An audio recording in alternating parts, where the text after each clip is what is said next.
Hey everybody, I know a lot of people have been asking me to do videos like this. So we're doing some geometry videos and I've been asked to do angle measurements. So we're going to take a look at this. We do see that we're trying to figure out X right up here. Now in order for me to do that, I do need to look at this triangle first. So I need to use the triangle sum theorem, which states that all the angles inside of a triangle add up to 180 degrees.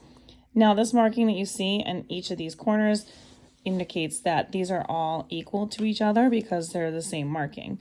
So since they are all equal to each other, we do take 180 and we're going to divide that by 3, which tells me that each of these angle measurements is worth 60 apiece. 60, 60, and 60 add up to 180. So that tells me that information. Now in order for me to get this measurement, this is on a straight line. This right here forms a straight angle, which is 180 degrees. So if this particular angle that you see right here is 60 degrees, then that plus this add up to 180. So in order to find it, you would subtract 60 from the 180, and that would give me an X value of 120 degrees for this particular angle. So that's how you do that one. Now we're going to take a look at this problem right here. A little bit different. We do have these two markings. So these markings indicate that the two angles, or the two sides that you see here, this is side angle side. So we have these two measurements are equal because they have the same markings. So two little tick marks indicate that they are both the same size length, which means this is an isosceles triangle. And this angle measurement right here is something separate. Now we are trying to find out this angle over here. So we need to kind of figure out this piece before we can figure out this piece. So we are going to take a look at this. And so we're going to say, okay, well, if this is 56 degrees here, then the other two angles are going to be the same size. So we're just going to call them y's for right now because we want to just use a different variable than what we're looking for. So 2y's and 56 add up to 180.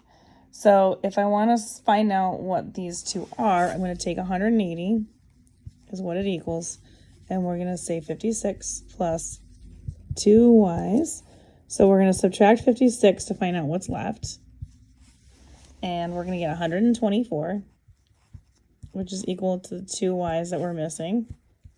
Oops. And we're going to divide both sides by, this is not pretty looking, by the way, by 2, and that's going to give me that each of these measurements right here are going to be 62 degrees. So this is 62 right here.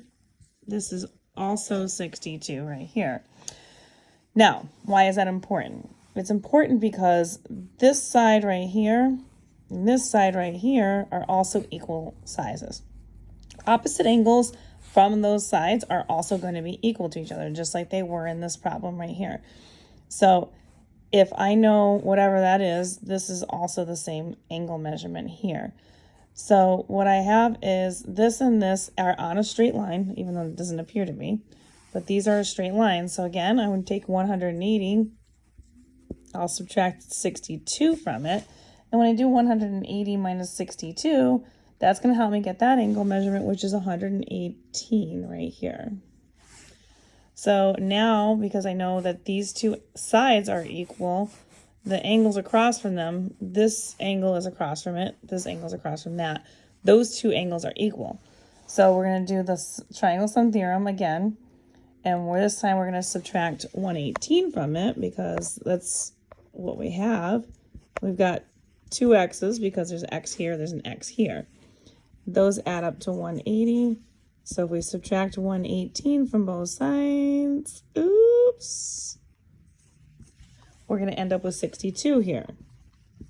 2x is equal to 62. Divide both sides by 2. And we've got 31 degrees for both angle measurements. And if you want more questions like this, you can find them on my YouTube channel. You want algebra? Check them out under the geometry section.